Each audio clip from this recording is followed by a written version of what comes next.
Welcome to the Fabricators Coach podcast, where we believe that every fabricator deserves to have a business that not only makes them money, but also gives them time to enjoy it.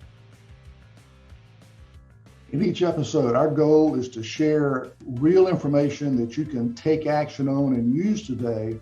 Information that, if you will use it, can help you reduce the chaos in your business, help you make more money, and help you get your life back. My background, for those of you that don't know me, I've got over 40 years experience in manufacturing, business, coaching, literally have worked with hundreds of companies in a lot of different industries, mostly in the US, a little international.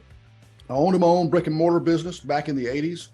So I understand a lot about those of you who are owners, how that can feel like you're kind of on the island by yourself, so to speak. Coached a number of fab shop owners over the last 20 years. And then I ran a countertop shop for a few years. So I've been where a lot of you are now. I know a lot of the challenges that you're dealing with. The article we're going to talk about this time around came out in first of this month in Slippery Rock Gazette. It's called Planning for Success. If you haven't read it yet, you can go to slipperyrockgazette.net, select the current issue tab, and you can find a copy there. You can also go to fabricatorscoach.com, select the blog menu in the upper right-hand corner and download a copy there as well. This one is the last in a 12-part series for this year. Part of what I was thinking about a little over a year ago was, this time of year for the shop that I ran, that my wife and I ran, was always the biggest challenge of the year. We had the typical holiday rush that a lot of you see, and all the challenges and things we didn't do well the earlier part of the year were just compounded and made much more intense this time of year. So I got to thinking about, okay, what can we do to share information with folks so that their 2022 holiday season is better for them than the 2021 holiday season was. So that's what we put together, was a series of 12 articles, and this is the last one. And of course, the core of all of these is to give you ideas for how you can work more on your business instead of just working in it. Because obviously the more you can work on your business, the more it's going to improve. The more it improves, the closer you get to having a business that doesn't just make you money, but also gives you time to enjoy it. And I personally think that's important to be able to do. I think you deserve to enjoy the fruits of your labors. So that's the whole idea behind this series of articles. Let me ask you, how many of you have already put together your forecast and your plan for 2023? Anybody? Okay, that's why you're here, right? Want to figure out how to do that? Fair enough. Okay, good deal. Let me, what I'm going to do, I'm going to do my best not to make this one a bit dry, because we're talking through a spreadsheet. And obviously, that can get a little dry at times, but I'm going to stop and ask you folks questions and look to get some feedback from you as we do this. So can everybody see the spreadsheet we've got here? Yes, sir. Yep. Okay, good.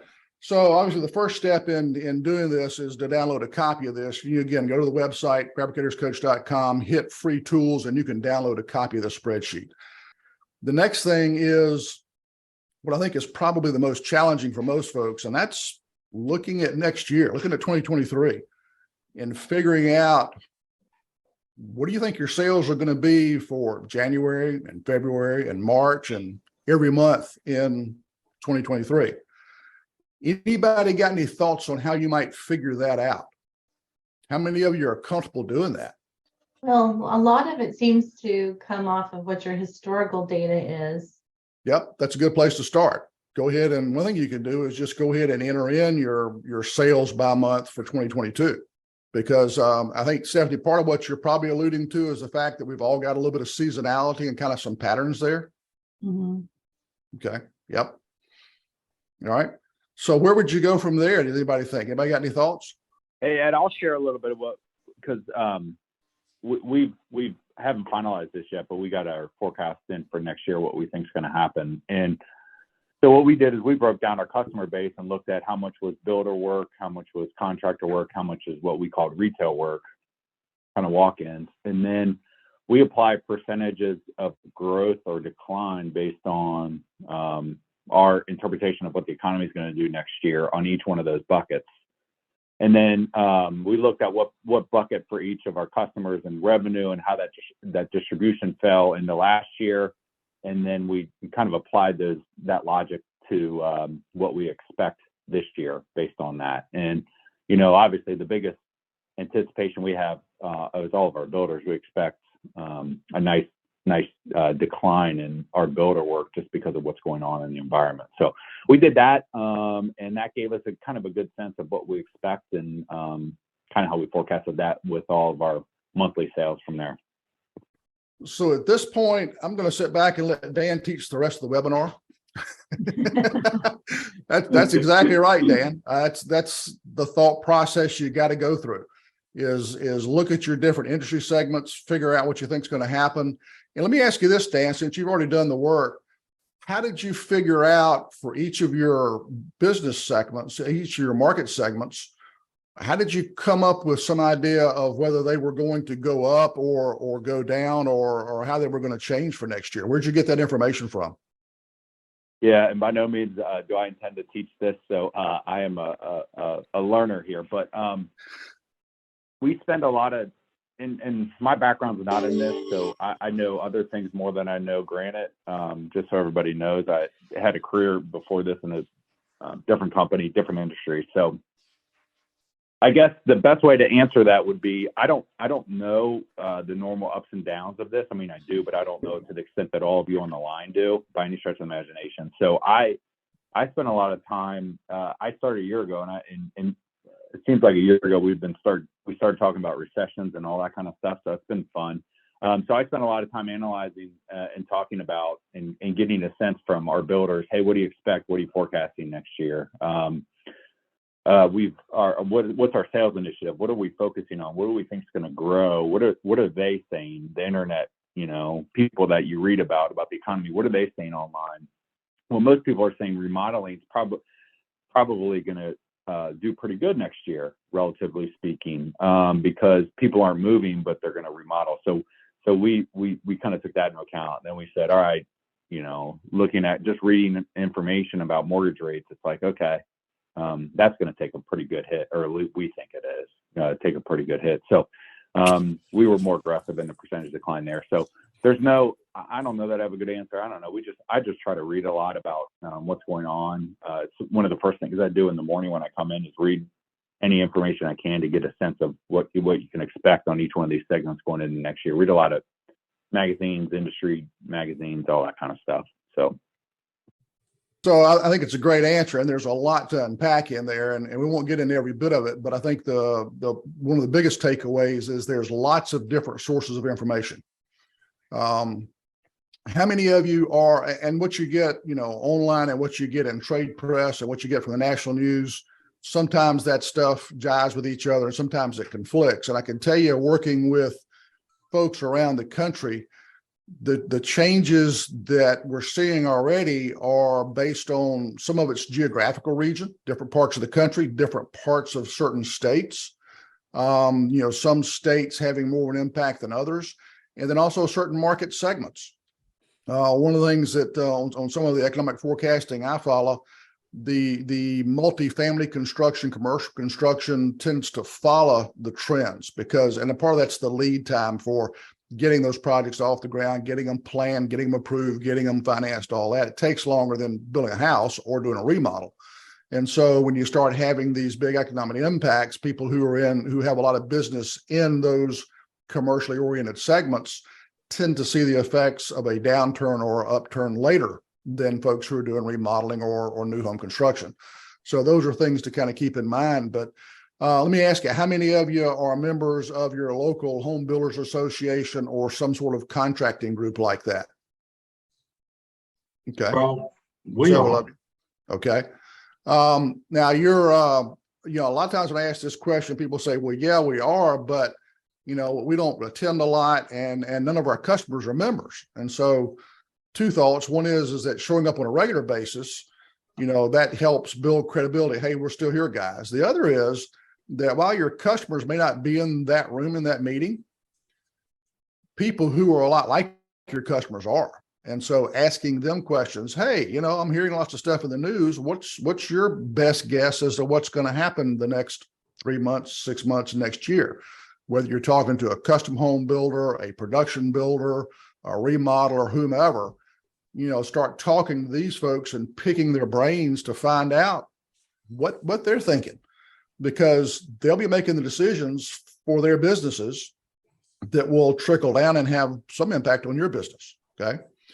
How many of you are dialed in or track what your state Department of Commerce or your regional economic development people put out? Anybody? Not exactly, no. Okay. That's really worth doing. And let me give you an example. I'm in South Carolina, and, we see in the news, all sorts of announcements from the State Department of Commerce and our regional economic development about new industry moving in the area. And I keep thinking, well, where are these people going to come from to work in these plants? Everybody's struggling to hire people. How did what lies did they tell these folks to get them to put billions of dollars into investment in South Carolina again? And I figured out how to get in touch with some economic development folks, and finding out that when you start tracking and reading this, South Carolina specifically has between 300 and 400 people every day moving into the state. So if I own a fab shop I'm in the upstate of South Carolina, not too far from Greenville, South Carolina, halfway between Charlotte, North Carolina, Atlanta, Georgia, we got the headquarters, the North American headquarters for Bosch and BMW and Michelin and other companies within an hour's drive of my house, and more companies moving in all the time. If I've got a fab shop in this area, I'm feeling pretty good. Even though interest rates are going up, I'm feeling pretty good about new construction and new development. In fact, 2-3 miles from our house, they're clearing land to put in a 2,000 house development. And I'm thinking, okay, I'm living in a small town right now. It's fixing to get crowded. So when you get that type of data and go ask those questions, you start kind of piecing the puzzle together, so to speak, to come up with your best guess for what you think is going to happen. Okay. And just like the weatherman on your 6 o'clock news, who's trying to tell you what the weather's going to be like in a few days, we're trying to predict the future, right? So is your forecast going to be super accurate? No, it's not. You're going to miss it to some degree. So the point is to sit down and go through the exercise and think through what are the things that are going to affect your custom home builders. What custom home builders do you already work with that you can talk to and get their take on what they see is coming? And the same thing for multifamily and all the other market segments that you've got, and put that together with some of those other sources of data that Dan was talking about, like some of the trade press, your Wall Street Journal, national type information sources, and start pulling this together to get a good feel for what do you think is going to happen in your area. Because I can tell you, working with Central Texas versus, Central Illinois versus, Gulf Coast, I'm seeing different patterns based on geography, and I'm seeing different patterns based on primary market segments. I got a client in Central Illinois who's doing lots of multifamily, who's killing it. Okay, got some other clients in other parts of the country that are doing a lot of, custom home building type work, and their particular areas are struggling a little bit, starting to see some softening. So it really varies a lot, and you've got to understand your area to get a good handle on this. But having gone through all of that, because I don't want to spend the whole session talking about that, I think this is probably the biggest challenge is making this forecast. Once you've got the forecast, just like a business plan that you put together, you don't want to put it on a shelf and leave it there. Put your forecast together, go through the rest of the steps that we're going to talk about over the next few minutes. And then each month, pull this thing back up, look at it, and say, okay, based on what I've experienced the last 30 days, do I need to revise my forecast? Those of you who are in companies where you've got salespeople, you've got maybe different managers in your company. I know John's got several different management levels because he's got a pretty good sized company, and Dan probably as well. The rest of you don't know quite as well, but as you talk with managers and your salespeople, get them involved in this forecast. Get their input on this, because they'll be talking to people as well. If you've got outside salespeople and they're going out and talking with existing customers, especially B2B customers, contractors and the like, or they're going out prospecting for new ones, they need to be asking these questions as well. So there's a lot of words there, but there's hopefully some good nuggets that you can pull out of and help make a decent forecast for next year. Okay. And like Stephanie said, start off with your numbers from this year, put those in, and then modify them based on what you think is going to happen. Okay. So as we look at the spreadsheet, there's a couple different ways to put that data in here. One way is just take this line right here and just go key the numbers in. Just look at put in your existing months and then start making your adjustments based on, what you think how you think the year is going to play out. That's the easiest way to do it. I have one client that we did this with, and what he really wanted to do based on his plans for the year, he said, okay, my average job price is about $7,000. And based on the changes he was planning on, he was going to put together, he had a marketing strategy he was rolling out, very specific and detailed. He had specific salespeople he had already identified he was going to hire. He had a large competitor that was starting to implode because of some issues inside that company. So he knew he'd have some options to hire those folks. But based on that, he said, okay, I think as I roll these things out, I'm going to pick up on average an additional job per month here, 3 more on top of that this month, 3 more. And then he just accumulated all that. And then here's the additional sales that pop up from those. That's a little bit confusing. So if you're not sure how it works, give me a call. I'll walk you through it. But I've had a couple of folks who wanted to go about it that way. It was easier for them. The point is, whatever's easy for you to think through in terms of what that growth looks like, put that data in there and then run through it. Okay. So the way the spreadsheet works is whether you're using this method or you're just keying it in, then it'll go and automatically calculate. Here's at the sales level per month, here's what your annual sales looks like. And I think that's helpful as you start looking at the implications of as we grow, assuming you've got some growth planned for 23, then you start thinking, okay, when I get to a certain size, I'm going to need certain additional things in the business. And we'll talk about what that looks like in just a second. But first, after you've downloaded the spreadsheet, really the major step is to get the sales forecast put in. And I think as we've talked about, that's probably the biggest challenge. Any questions on that before we move on? Okay. No, I'm waiting. Okay. All right, John. And I'll say too, anybody who looks through this and you're not really sure about this and you download it and you're struggling with it, shoot me an email, give me a call. I'm happy to walk you through it. It's not a problem. Next thing you want to do is to take some of your sales orders. And how many of you are already calculating throughput on each one of your jobs? I know, John, you're doing We that. do. Shelby, Stephanie, I know that. Okay. Francisco is. All right. If you're not doing that, then what you want to do is take about 3 or 4 jobs from each of your market segments. Market segments will be retail, multifamily, big box, custom home builder, et cetera, and calculate the throughput dollars on each one of those. And throughput's basically your sales price, and you're going to subtract your slab cost, your sink and faucet cost. If you've got a substantial sales commission, subtract that. And if you're doing 1099s typically for installers, you'd subtract that. And those are usually kind of the big factors, but sales price minus those will give you your throughput. And the throughput is the cash that job generates to help pay your bills. All right.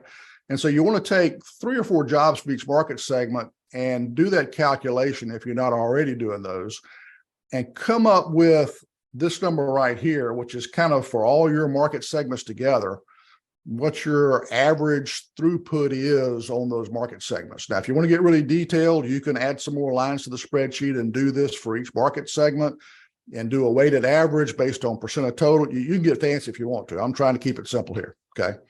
I don't want Shelby to fall asleep on me. Looks like he's, but put that number in there. What it'll do is we'll take this monthly sales number and say, okay, if I'm doing 150,000 in sales, if 70% of that's throughput, then I'm going to generate 105,000 in throughput. And why that's important is that's the cash that's going to be generated that month. But then if you're already tracking throughput, chances are you're also tracking your operating expense. So you know that what your operating expense averages per month. And in this case, it's 90,000. And so with 105,000 in throughput minus 90,000 in operating expense, that's a profit of 15,000 for that month. Where this gets to be important is as you look at your plans for the year and say, okay, as you know, I'm starting a marketing program here. I'm going to be bringing in a new salesperson to help handle the leads that marketing program is generating. My install crews are already pretty well maxed. I'm going to need a new one if this has any success. I probably need to start in February, bringing that new crew on, getting them trained, getting them spun up, getting the truck put together and all that, so that when this marketing and sales starts to take off, I've got capacity, because that's where my real limitation is right now. And then as I add more and more sales, well, I'm my CAD operator, he's been maxed out. I'm going to need another one pretty soon. As we grow, we'll need, shop employees. At some point, it gets big enough, I need another install crew. So you sit down and you start to forecast out what you need to add and when based on that growth. And that's assuming growth. Hopefully you don't have the other problem where it's shrinking, because you can do the same thing here. You can show the reduction in sales and look at the bottom line impact from that and say, okay, as this starts winding down, if there's no way to turn it, then I need to start making changes in my operating expense. And instead of being a plus to operating expense, it may be a minus, because you're going to lay somebody off. You can do it that way as well. Hopefully you don't have that problem. But you figure out what you're going to do and when, and you figure out what the cost of that's going to be. And if you're looking at labor, for example, most of this is just adding people. It's not just what you pay them, it's also the fringes, the taxes you got to pay, any insurance costs that you've got, benefits, that kind of stuff. And I'm, of course, obviously using just round numbers here. But the idea is, okay, we added this install crew. Now my operating expense goes up $8,000 that month for those two guys. So my 90,000 base operating expense that I ended up 22 with this year with, come February, is going to be 98. Well, now my 15,000 net's dropped to 7 because I got this additional 8 I'm spending, right? All right. So you're tracking that. And then I'm starting on a new marketing program. I'll spend 5,000 a month the first couple of months for the startup, and it drops to 2,500 a month. I got that down here. And so I'm adding that to the 98. Now I got 103 in operating expense. So I'm tracking this as it goes up. Here's the impact on my net. Haven't forecast any increase in sales yet. And we all know as business people, we've got to sit in and think through what's coming to us, which is where the sales forecast gets to be handy, whether it's going up, down, or staying flat. And as this changes, we know we've got to make changes in our business. So with just a rough cut on throughput, we know what our operating expense really looks like. We can start to forecast out these changes, forecast and predict what those expenses look like. And now we're starting to see the impact on net.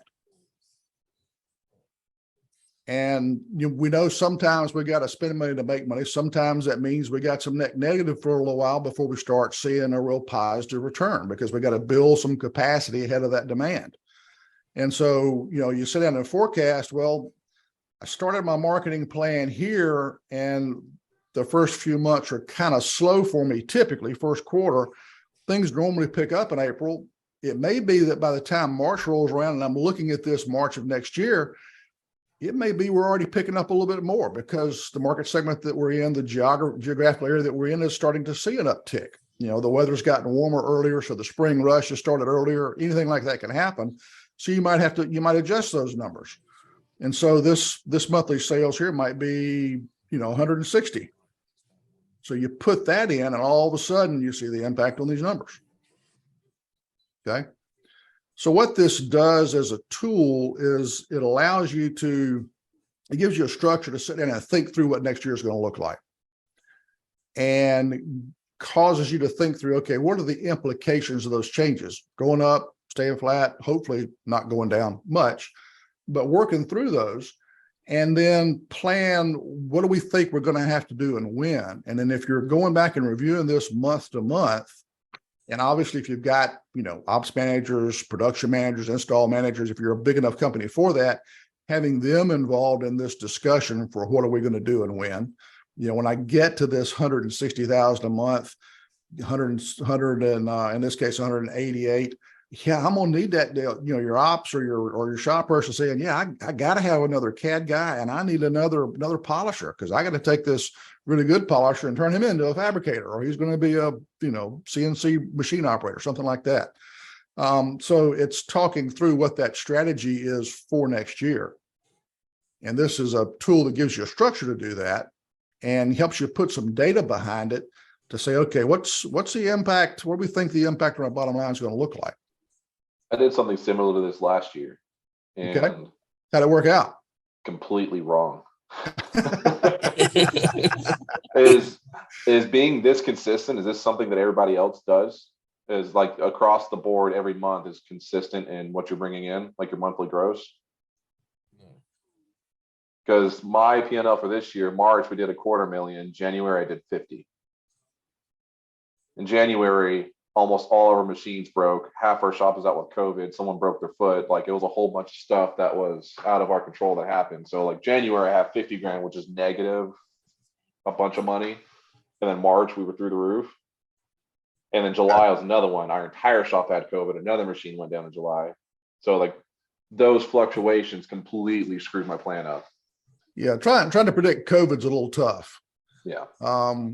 And it sounds like, and you and I've talked a little bit about this before in your case, sounds like January and July were really just unique situations. You can't predict those. Okay. Yeah.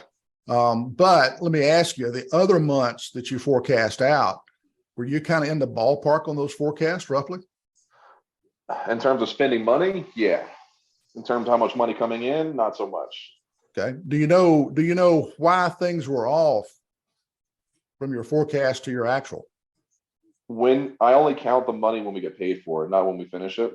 I don't know if that has something to do with it because sometimes the weeks transfer over. Yep. I believe March, April, there was a week of payroll that transitioned over. So that looked retarded. So I'm wondering if the same thing of getting money in is another reason why. Yep, that can certainly be impact. I think March of this year for a lot of folks was an extra payroll week in there, whether you're every other week or every week. I think the way March worked out calendar wise. So that can have an impact for sure. And the other thing I would ask you, Shelby, is you put this together for this year. Did you review it on a regular basis, monthly, every other month? Just kind of say, okay, based on what's happening, I need to adjust it or not? I did. And a lot of it had to do with employees. Okay. I had a plan of when I was going to bring in another helper, another programmer, when I was going to bring another sawyer in. And that also, my plan changed from trying to grow the people to replacing the people. I had an installer that went sour and a sawyer that went to go take over a family farm on a 2-day notice. So that whole projection I had for employees changed completely. Yeah. And the smaller you are, if you're and I'm not saying that Shelby's got a small shop, but I know working with folks who've got, 4 or 5 people in the shop versus 15 in the shop, you lose a key person like that. It has a big impact on the business, no question. And that's where we get into discussions about cross training and planning ahead and doing some succession planning so that you're building up that capability. So when you do lose one person, it doesn't have quite as big an impact. Certainly those things are tough to predict. Okay. But if you have, let me ask you this, would this year have been any easier to manage without this forecast, or did this forecast help you at all in managing some of that? It gave a direction. It definitely gave a direction. Okay. All right. So But it added a lot more stress when it didn't happen. Well, the challenge there is figuring, okay, why didn't it happen? Of course, obviously, COVID and, injuries and, people leaving on 2 days notice, you can't predict those, but keeping track of what's going on, what's changing, revising your forecast. Those of you who carry inventory, this could impact the amount of inventory you may want to carry. You're trying to decide whether to order that truckload or that container load, and you're looking at, okay, I thought things are going to be stronger. They're not quite as strong. You might put that off a little bit. It has an impact on those types of decisions as well. It definitely gave me a better idea of who to bring in and when. Okay, good.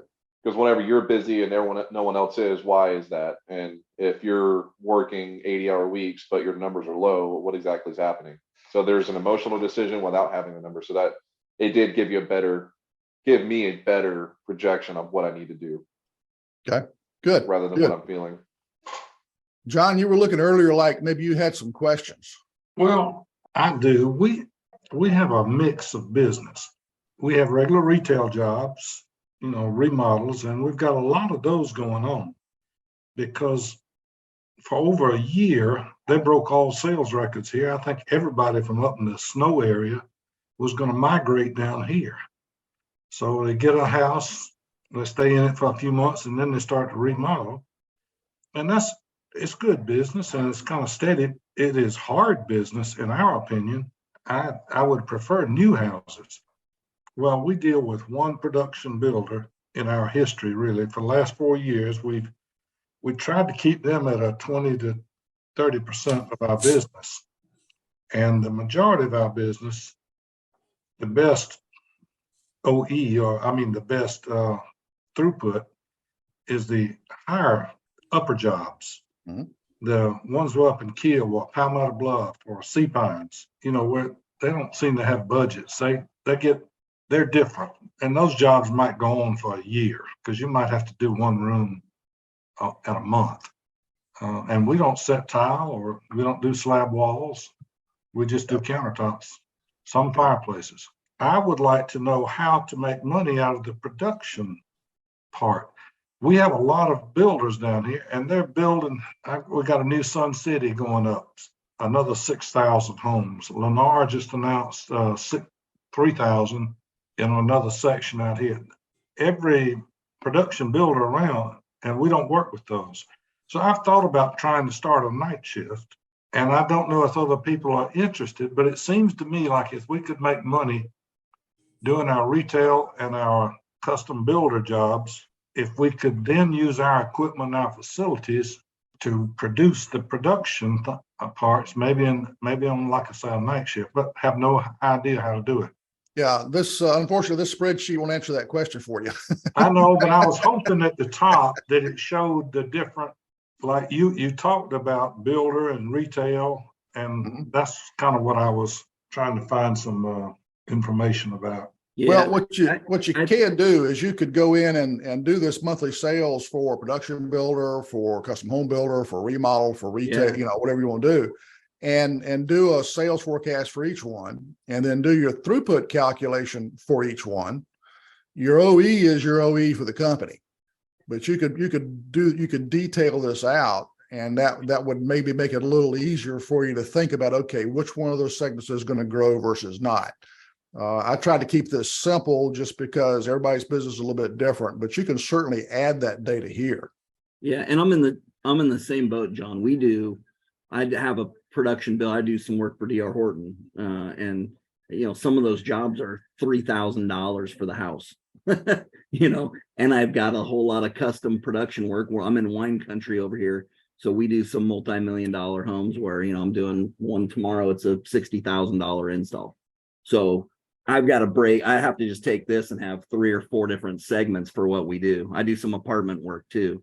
So I kind of have to have my production, my sort of medium builder market, and then my high-end builder market, and really kind of break it out because the throughput dollars are so different, or the throughput on it's just so different on everything. So, but yeah, I would make one of those budgets for each of those segments, and then figure out how much what your percentage of each segment is, and then you just take your OE and break it over by the percentage that it is. And I'd advise you not to do that, Mitch, on the OE part, because the OE for the business is the OE for the business.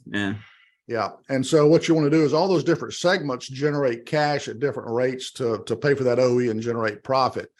If you start allocating OE, you start down the rabbit hole of trying to manage those costs by segment, and that can drive you into some really strange behaviors I won't get into on this call. I can talk about them one-on-one, anybody that wants to, but it'll drive you to make some poor decisions business-wise.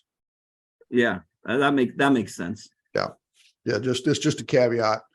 Who else has got a mix of production builders and custom home builders? We do too. How you manage that? Oh goodness. Not as good as we'd like.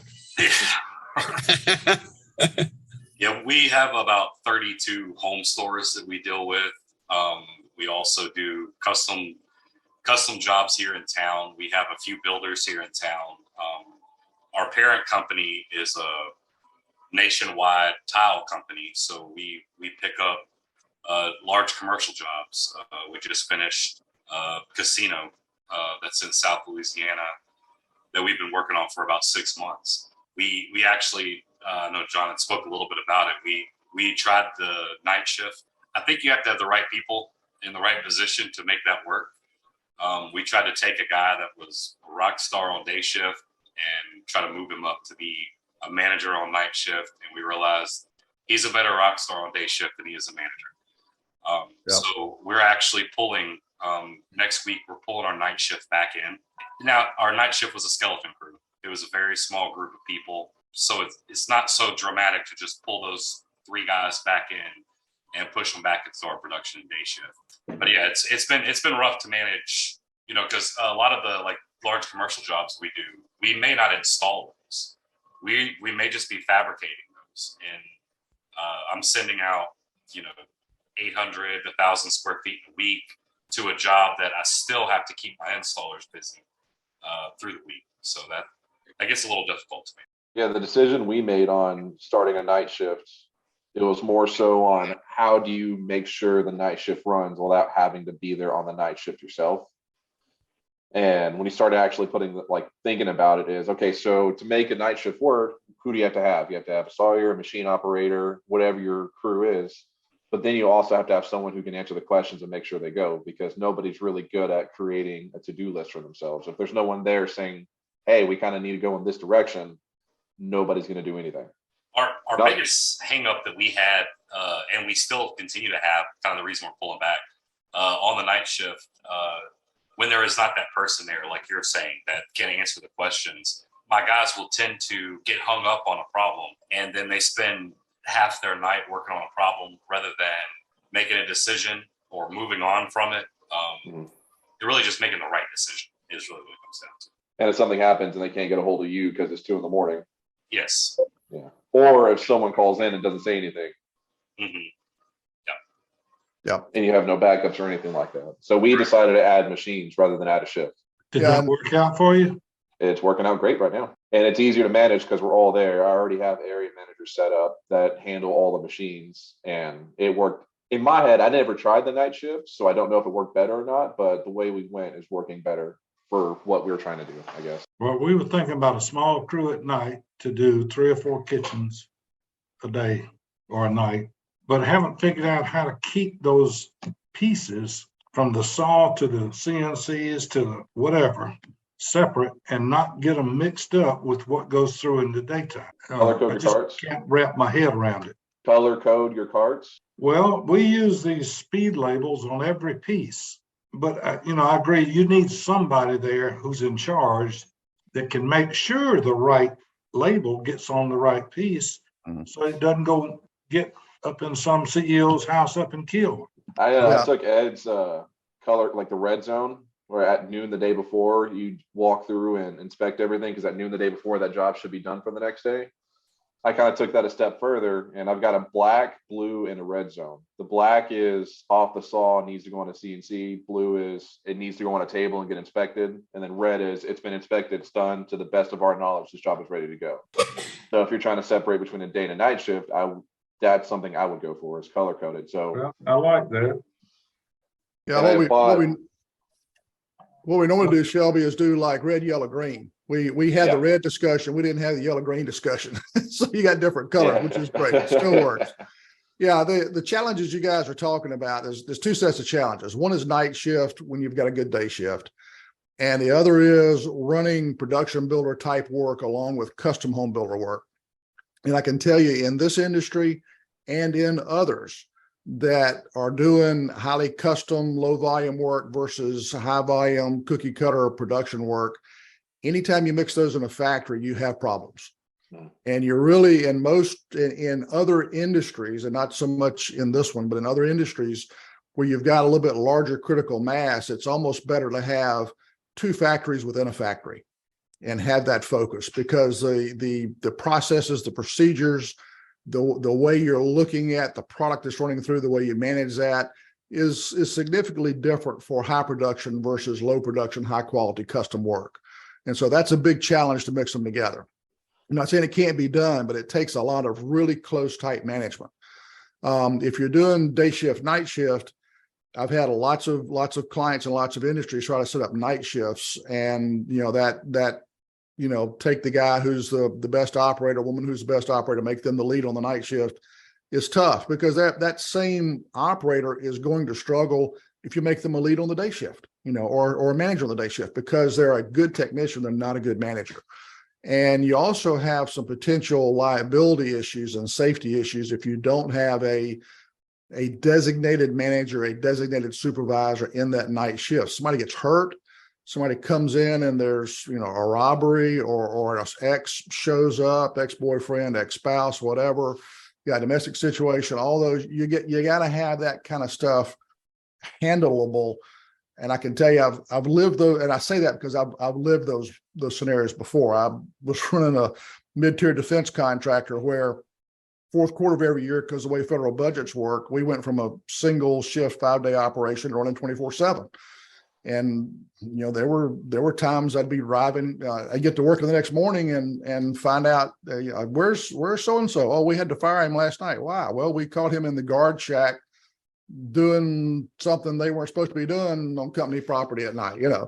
And so you've got to have good managers taking care of those things, so you don't end up, because a lot of you folks are owners and you got personal liability, and something strange goes on night shift, you can run into a challenge. And I don't want to see you get into that situation. That's why I give you the warning. Those discussions, they're good discussions to have. It's not quite what we were going to get into in this webinar, but they're really good questions, and they're big challenges. And the reason you've got these questions is they're not easily solvable. Unfortunately, there are no silver bullets with that. The key with all of this, and I think Dan is a good example of this, is somebody who has come from outside this industry, who has really good production skills, really good management skills. And when we talked early in this session about, what have you guys already done to start to forecast your sales for next year? Dan's already done a lot of that, because that's part of what good managers know coming from other industries. And so as you folks are looking for, if you're growing, or if you've got to backfill a vacancy and you got key managers, bringing folks from outside the industry who are good, strong managers who have been successful in other industries. Dan's a good example of what that can bring to the table.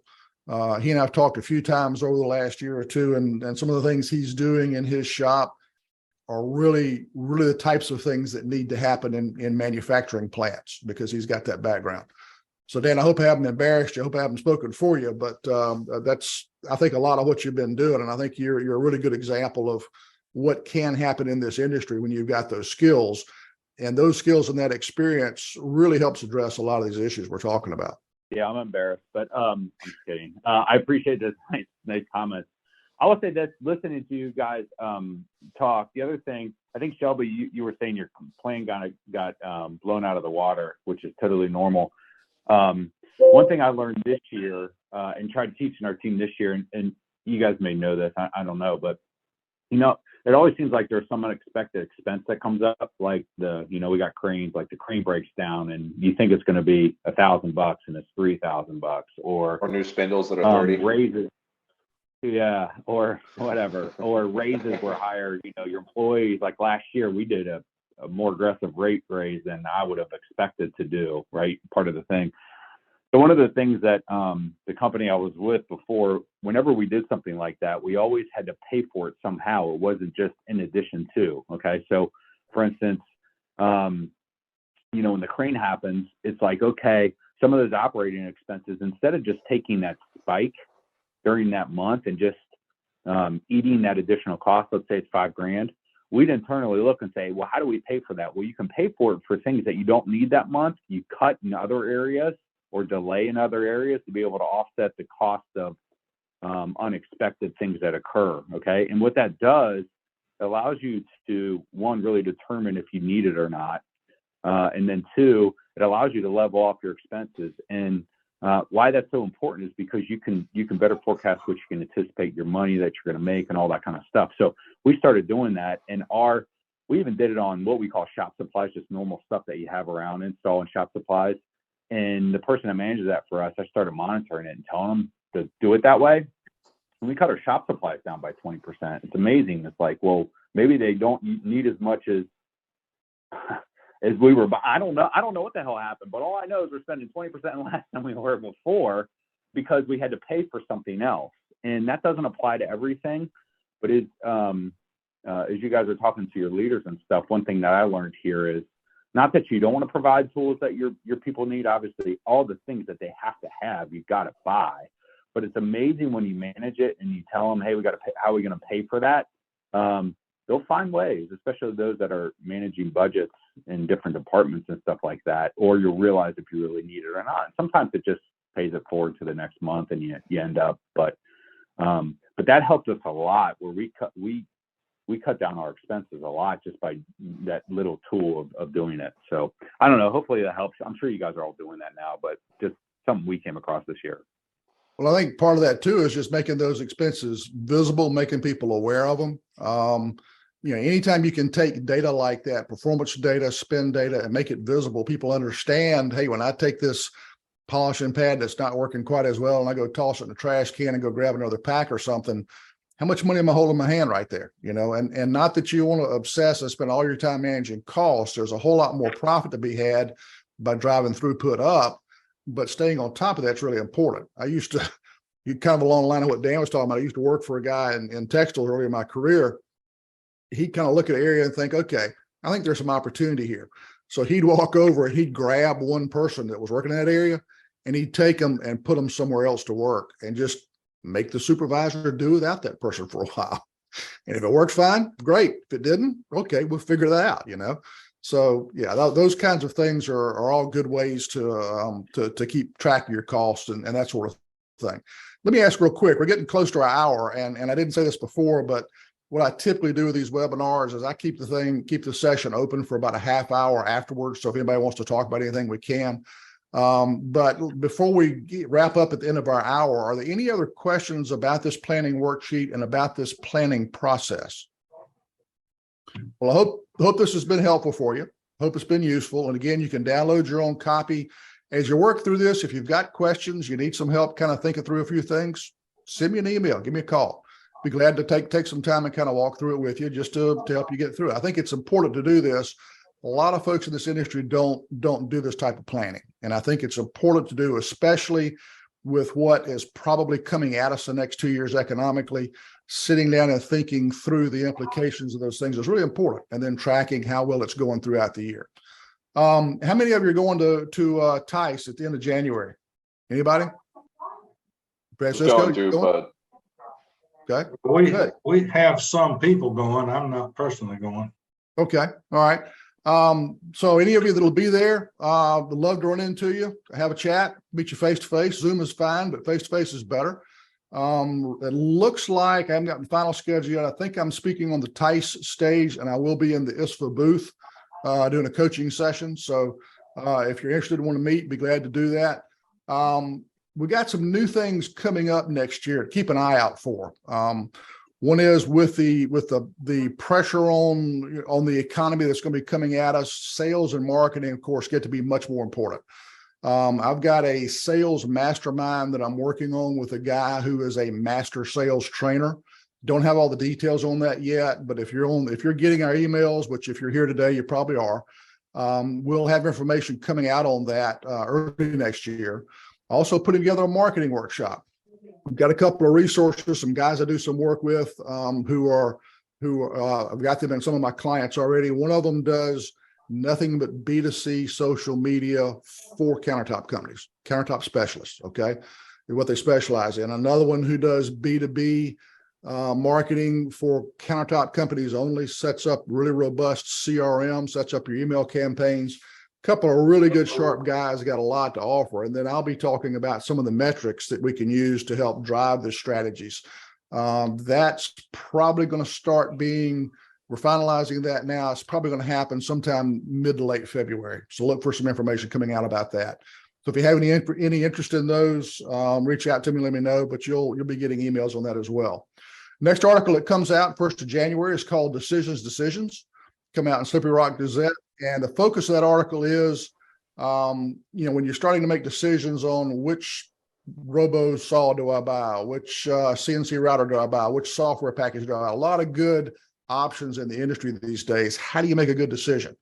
Well, there's a specific tool that can help with that. We'll talk through how to use that tool to help you make those types of decisions. Okay.